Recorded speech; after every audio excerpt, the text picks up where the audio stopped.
Sexy time. I slowly edged around the corner, looking in every direction as I did so, trying to find her. The problem was that with her natural camouflage and the darkness of the house, she had the upper hand. She had turned off nearly all the breakers so none of the lights in the house worked, and padlocked the panels shut. She had also hotwired the thermostat to keep the house as warm as possible.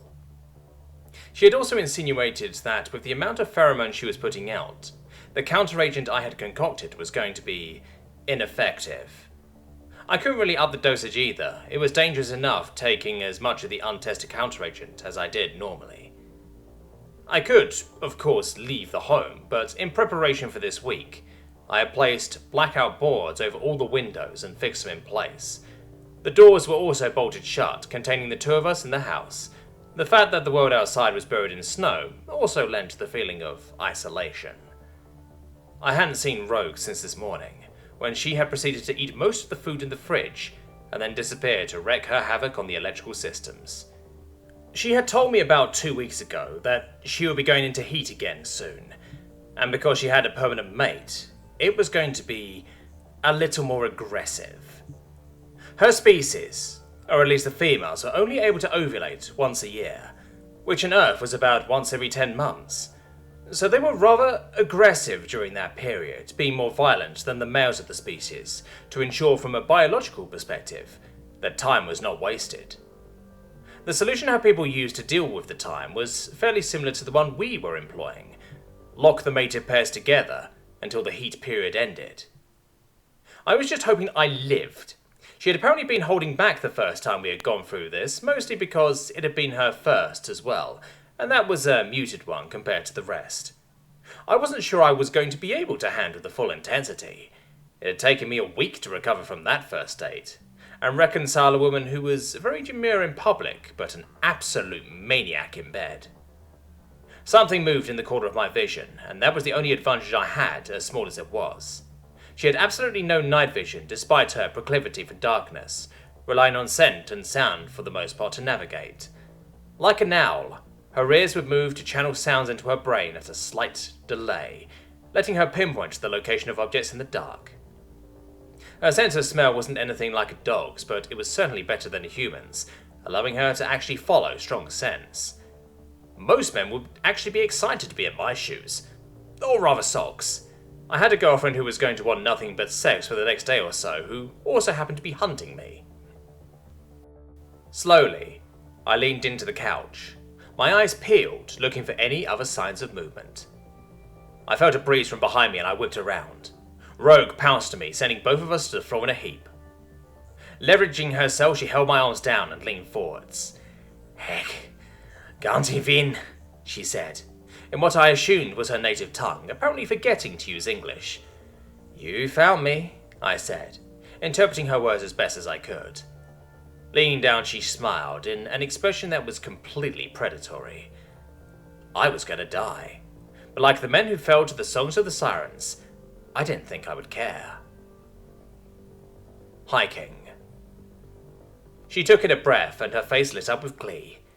"This planet really is beautiful." I smiled. "Glad you like it." We were sitting on the edge of a rocky outcropping, looking out at the rest of the park around us. We had decided to go on a weekend camping trip, something I had not done since I was a little scout. Rogue had also been very excited when I mentioned the possibility, so that settled it. "It's a shame there aren't many places like this left," I said. "It's more than I had in my world. We hardly had any plants left," said Rogue. I glanced over at her. She didn't elaborate though, and I didn't want to spoil the mood. I looked back out at the forest. Spring had just started, and life was beginning to creep back into the world.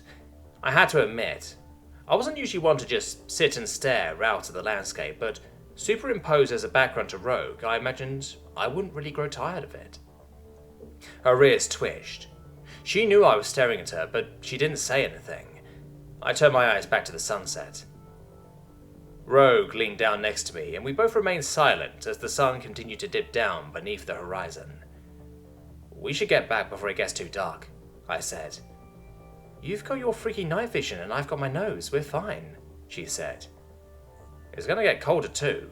I thought you wanted to sit next to the fire and make s'mores." she groaned. "It's already too cold to move." Smiling, I stood and quickly pulled her small frame up, with me holding her bridle style. "I am not carrying you like this all the way back to the campsite." She giggled. "Here I thought you were going to be macho."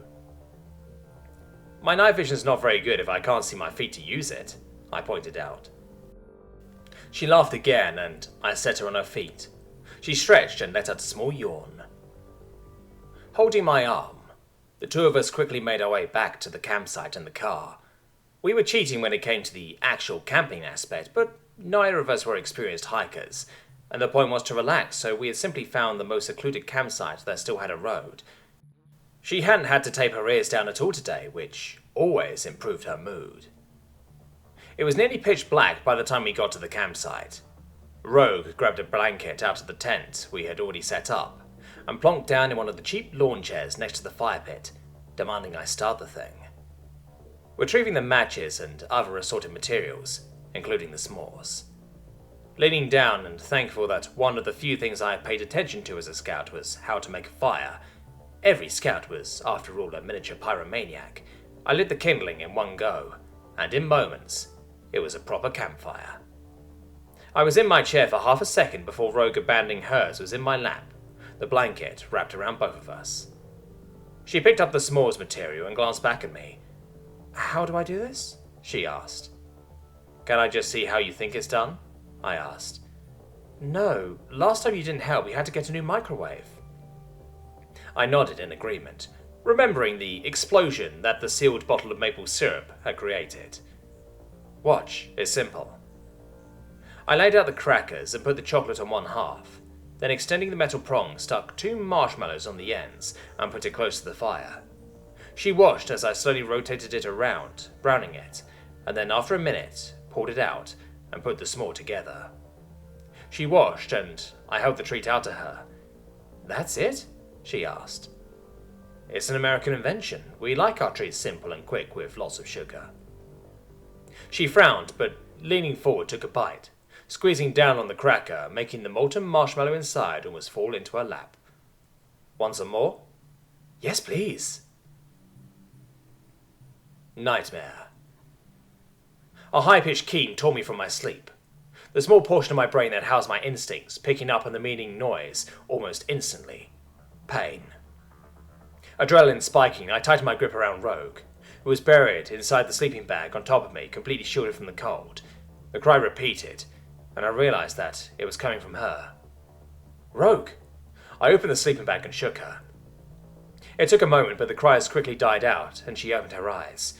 "You okay?" I asked.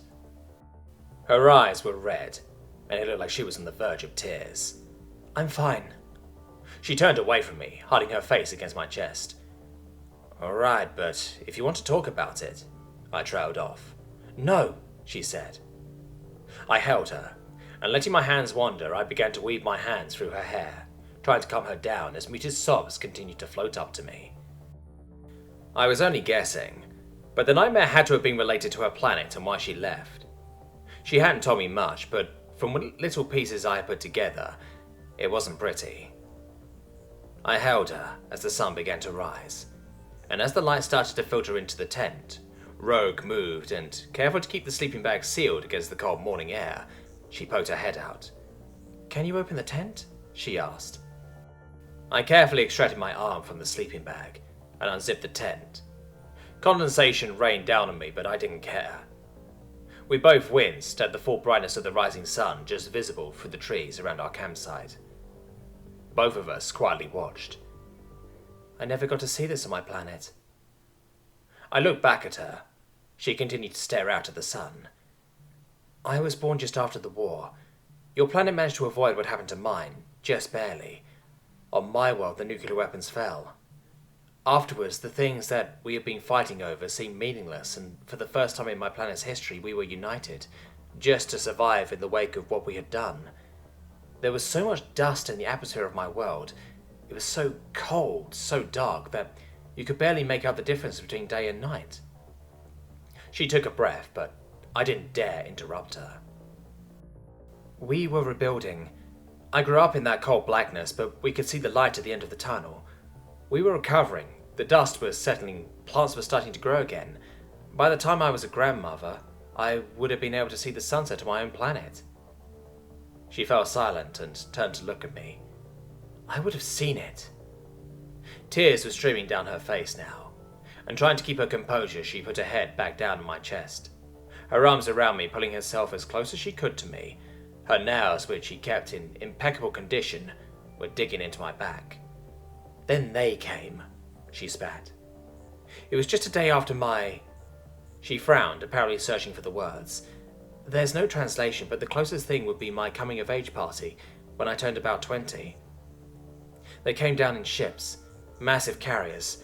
They landed just outside the remnants of the cities we were living in. Like your people, we had long hoped we were not alone, that the universe was teeming with life, entire federations of power, of species living together in harmony.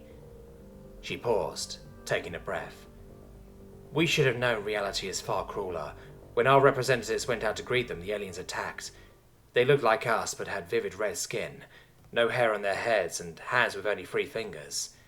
They marched through what was left of the cities of my world, killing everyone in their path. She fell silent. I swallowed. I had no idea how to respond to this. You fought them though, right? I asked. Rogue snorted, and her ears stood straight up. Of course we did. I fought them for 5 years as they took over my planet. Guerrilla warfare is what you call it. I killed dozens of them with my own hands. She brought her hands out of the sleeping bag and held them in front of herself. We fought even as they took over our world. They were cleaning our atmosphere and replacing what little life had survived in my world with their own, the plants and the animals. They had millions, us only a few thousand. They were slowly erasing what was left of us from the surface of our planet. Rogue sat up, pulling the sleeping bag off of herself. You don't want to hear about this. I need to use the bathroom. She bolted out of the tent, leaving me stunned trying to process all that she had just told me. The alien's pledge. Rogue had run off into the woods, presumably to use the bathroom, just over an hour ago. I wasn't sure what she was doing, but trying to find her would have been impossible, what with her natural camouflage ability, and the lack of clothes she had been wearing when she bolted from the tent. So I started cooking breakfast. 2 pounds of bacon, ham, corned beef, and some oatmeal for me. It was her favourite meal, so I figured the smell of it would draw her back. Breakfast, I said, to the empty forest around me. Rogue materialized out of the woods directly in front of me, demonstrating how far she could push her camo ability.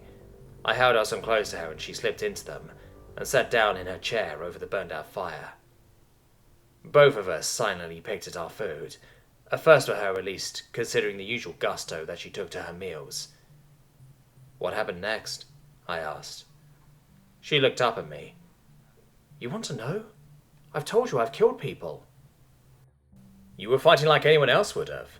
You don't think every human on Earth would fight aliens if they came at us as conquerors? She smiled.